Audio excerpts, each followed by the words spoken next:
Hello friends, कैसे हैं आप लोग। तो आज का मोस्ट इम्पॉर्टेंट क्लास है। ये क्लास एनसीईआरटी के जितने प्रीवियस ईयर क्वेश्चन जो आपके प्रीवियस ईयर एग्जाम में जैसे NDA, air force, navy class 11 12 10th में जो पूछे गए हैं वो सारे मैंने ले रखा है। अगर मेरे चैनल पे नए हो तो लाइक, सब्सक्राइब और शेयर जरूर कर देना। इससे पहले मैंने 10-12 पार्ट एनसीईआरटी का डाल चुका हूँ प्रीवियस ईयर क्वेश्चन, उसे भी जाके देख लेना। तो स्टार्ट करते हैं आज का वीडियो। देखिए, सबसे पहले पहला question, mho is the unit of electrical conductivity, conductance, resistance and resistivity. ये क्वेश्चन है बहुत आसान, लेकिन बहुत बच्चे इसमें बहुत कंफ्यूज होते हैं क्योंकि उनको कंडक्टिविटी और कंडक्टेंस में बहुत ही कंफ्यूजन रहता है। तो आप आज वो कंफ्यूजन आपकी दूर हो जाएगी। देखिए दोस्तों, सबसे पहले देखिए पहला क्वेश्चन, रेसिस्टेंस का जो अपोजिट होता है उसको बोलते हैं कंडक्टेंस। रेसिस्टेंस का जो अपोजिट होता है, रेसिस्टेंस का अपोजिट क्या होता है? कंडक्टेंस होता है। कंडक्टेंस, ये चीज। और रेसिस्टिविटी, रेसिस्टिविटी का अपोजिट क्या होता है आपका? रेसिस्टिविटी का अपोजिट क्या होता है? कंडक्टिविटी। अपोजिट बोल लीजिए, रेसिप्रोकल बोल लीजिए, ठीक है। तो इसके अपोजिट ये होते हैं। तो आप हमेशा याद रखना, रेसिस्टेंस का अपोजिट कंडक्टेंस और रेसिस्टिविटी का अपोजिट कंडक्टिविटी। तो यहाँ पर पूछ रहा है महो इज द यूनिट ऑफ। तो देखिए, रेसिस्टेंस का क्या होता है? इसका रेसिस्टेंस का ओम होता है। तो ओम का अपोजिट क्या है? कंडक्टेंस। तो कंडक्टेंस का यूनिट क्या हो जाएगा? Ohm inverse. एक महो होता है, साइमन होता है। ये तीनों आपको याद होना चाहिए। ये तीनों यूनिट आपके एग्जाम के लिए बहुत ज्यादा इंपॉर्टेंट है। ये डंके की चोट पे मैं बोल सकता हूँ, इससे क्वेश्चन हमेशा आता है दोस्तों। ये आप बिल्कुल ना भूलना। कंडक्टेंस का अपोजिट रेसिस्टेंस होता है, रेसिस्टेंस का अपोजिट कंडक्टेंस, और रेसिस्टिविटी का अपोजिट कंडक्टिविटी। और रेसिस्टिविटी का इसका क्या होता है? इसका यूनिट जो आपका होता है क्या होता है? इसका ओम मीटर होता है। ओम मीटर होता है। तो इसका अपोजिट हो जाएगा ओम इनवर्स, मीटर इनवर्स। तो कंडक्टिविटी की यूनिट हो जाएगी ohm inverse, metre inverse.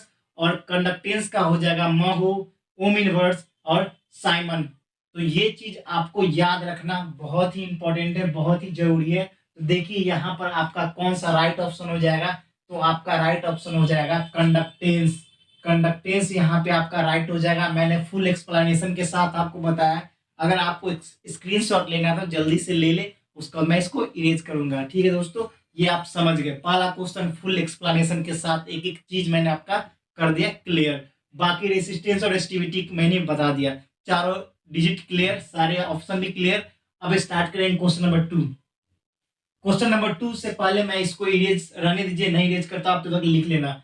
The horse rider fall down from horse when horse run suddenly.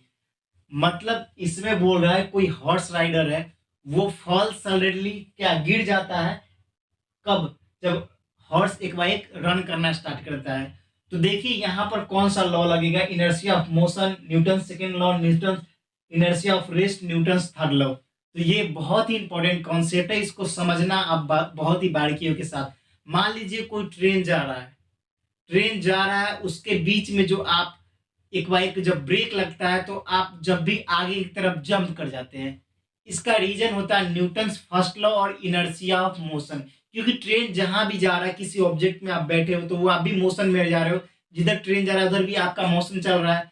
तो अगर ट्रेन जिधर ही जैसे ही ब्रेक मारेगा तो आगे की तरफ जंप कर जाओगे। इसका मतलब ये हुआ कि ये डिपेंड करता है इनर्शिया ऑफ रेस्ट और इनर्शिया ऑफ मोशन। लेकिन ट्रेन मूव कर रहा है, इसके कारण वहां पे इनर्शिया ऑफ मोशन अप्लाई होगा।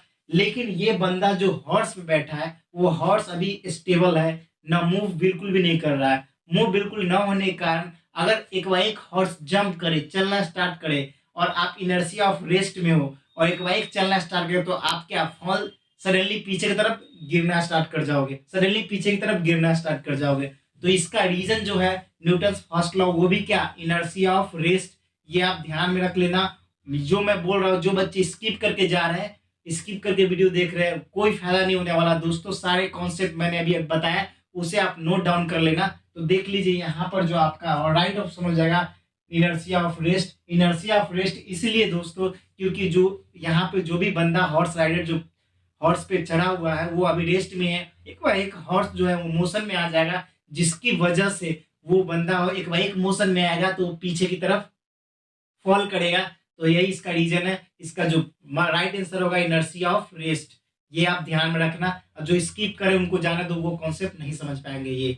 अब बात करते हैं third, body mass and moves in circular path with uniform velocity, the motion of the body is constant। कोई बॉडी जो है, कोई मास जो है सर्कुलर पाथ पे यूनिफॉर्म वेलोसिटी से मूव कर रहा है, तो किस बॉडी का कौन सा ऐसा चीज होगा जो कांस्टेंट होगा, क्या कौन सा मोशन होगा जो कांस्टेंट होगा?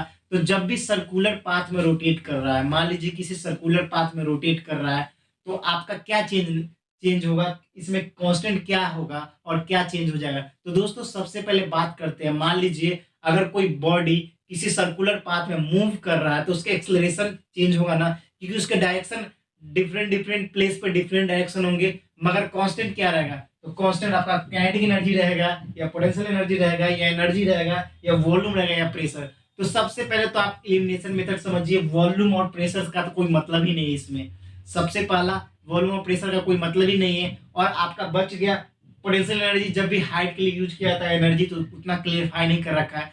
तो हमेशा आप याद रखना, जब भी कोई ऑब्जेक्ट किसी सर्कुलर पाथ पे मूव करता है तो उसके मोशन जो होते हैं, काइनेटिक एनर्जी वो कांस्टेंट होते हैं। तो काइनेटिक एनर्जी आप टिक मारोगे और यही इसका राइट ऑप्शन होगा। अब आएगा क्वेश्चन नंबर 4 की बारी। काफी धांसू और कॉन्सेप्चुअल ये जो क्वेश्चन है, बहुत ही इंपॉर्टेंट क्वेश्चन है दोस्तों। ये क्वेश्चन इतना लंबा दे रखा है, बहुत सारे बच्चे कंफ्यूज होंगे सर क्या इसमें करना है, मगर आपको कंफ्यूज बिल्कुल भी नहीं होना है। देखिए कितने बारीकी से आप ये क्वेश्चन समझ जाओगे, आपको कुछ नहीं, बस आसानी तरीके से आपको बताऊंगा। देखिए कैसे क्वेश्चन सॉल्व करेंगे। मैं इसको इरेज कर लेता हूं, तब तक आप क्वेश्चन पढ़ ले। तो देखिए क्वेश्चन क्या बोल रहा है, a man is standing on the waiting machine. कोई एक आदमी जो है वेटिंग मशीन पे स्टैंड खड़ा हुआ है। Weighing machine placed in a lift, lift में खड़ा रखा है। When stationary his height is recorded as 40 kg। मतलब इसका वेट जो है W है वो कितना 40 kg है। W है 40 kg, वेट बोल ले, मास बोल ले, जो भी बोलना बोल ले। If the lift accelerator upward with an acceleration of, मतलब अपवर्ड की ओर, मान लीजिए ये लिफ्ट है, ये किधर जा रहा है, आपका लिफ्ट जो है अपवर्ड जा रहा है, तो एक्सेलरेशन कितना है आपका 2 metre per second square, 2 metre per second wide.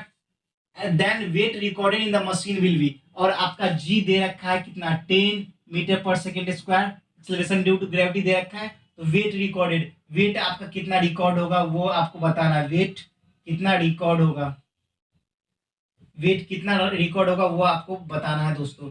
तो आप समझ लीजिए वेट आपका कितना रिकॉर्ड होगा। आपका मास 40 kg दे रखा है, mass is equal to 40 kg, weight is equal to 40 kg mass दे रखा है। तो वेट रिकॉर्ड कितना होगा वो बताना है। तो सिंपली फॉर्मूला आप जान ले, यहाँ पर आप कुछ नहीं करना है, weight is equal to F भी बोल सकते हैं आप, क्योंकि जो भी फोर्स लगा तो क्या हो जाएगा एम, और किधर जा रहा है अपवर्ड की तरफ जा रहा है, तो एम जी प्लस ए, एम जी प्लस ए कर सकते हैं। तो यहाँ पर देख लीजिए आपका मास क्या हो जाएगा, यहाँ पर वेट पूछ रहा है, वेट रिकॉर्डेड कितना हो जाएगा, तो आपका मास कितना है, तो मास आपने जस्ट अभी निकाला है कितना 40 kg, 40 kg आपका मास हो जाएगा। जी कितना 10 है और एक्सेलरेशन ड्यू टू ग्रेविटी 2 है, तो कितना हो जाएगा 40 इंटू 12, 480 कितना हो जाएगा 480 80 kg, ये बोल सकते हैं आप 480 kg। जल्दी बताइए आप 480 kg बोल सकते हैं, यस 480 kg बोल सकते हैं। मगर then weight of the machine recorded g is equal to इतना, तो जी के रिस्पेक्ट में बोल रहा है, तो इतना तो आपका क्या आ गया, इतना तो आपका एफ आ गया, इतना तो आपका एफ आ गया दोस्तों। एफ आ गया कितना 480 न्यूटन, क्योंकि फोर्स लगा, जब फोर्स लगा तो फोर्स लगाएगा एम जी प्लस ए, मतलब इसलिए हो रहा है क्योंकि जब अपवर्ड मोशन करेगा तो आपका force F M is equal to G plus A हो जाएगा, जी प्लस हो जाएगा क्योंकि दोनों ऐड हो जाएंगे, क्योंकि वो अपवर्ड एक्सेलरेशन कर रहा है। वही डाउनवर्ड बोलता था नीचे की तरफ, वो डाउनवर्ड होता, अपवर्ड बोल रहा है इसलिए अपवर्ड। अगर यहीं पे डाउनवर्ड होता तो एफ इज इक्वल टू हम लेते एम जी माइनस ए, ये ले लेते। अब यहाँ से देखिए क्या करना है आपको, कुछ नहीं करना है दोस्तों। आप जानते हैं एफ इज इक्वल टू क्या बोलता है, एम ए बोल सकते हैं आप, F is equal to m a बोल सकते हैं। तो कुछ नहीं करना है आपको, 480 डिवाइड बाई कितना, 480 डिवाइड बाई 10, तो m इज इक्वल टू 48। तो आपका जो वेट होगा वो 48 kg होगा। बहुत ही आसानी तरीके से आपने निकाल लिया। कुछ नहीं करना है आपको, मास 40 kg दे रखा था, उसके बाद आपने फोर्स निकाल लिया। फोर्स निकालने के बाद आपका F is equal to m है, तो मास आपका 48 kg आसानी से कैलकुलेट हो गया। कुछ नहीं किया मैंने, आप आसानी से समझ गए होंगे। वही अगर आपको एक्सेलरेशन डाउनवर्ड दे रखा होता तो मैं फोर्स का formula m g minus a लगाता। ये आप ध्यान रखें, डाउनवर्ड आता तो फोर्स तो अपवर्ड लगता, अपवर्ड फोर्स लगता, फोर्स अपवर्ड लग रहा है तो एक्सेलरेशन भी अपवर्ड लग रहा था। F इज इक्वल टू मैंने ले लिया m g प्लस a। वही फोर्स डाउनवर्ड लगता और एक्सेलरेशन क्या होता, एक्सेलरेशन डाउनवर्ड लगता, फोर्स अपवर्ड लगता था, एम जी माइनस ए।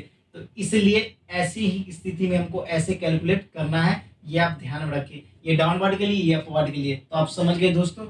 अब मैं इसको इरेज कर रहा हूं, तब तक आप जल्दी से नोट डाउन कर ले। उसके बाद बात करते हैं क्वेश्चन नंबर 5 की। तो क्वेश्चन नंबर 5 न्यूमेरिकल क्वेश्चन है, तो इसको मैं रहने देता हूँ। अब बात करते हैं क्वेश्चन नंबर 5 की। Name the physical quantity which is called measurement of inertia in translatory motion.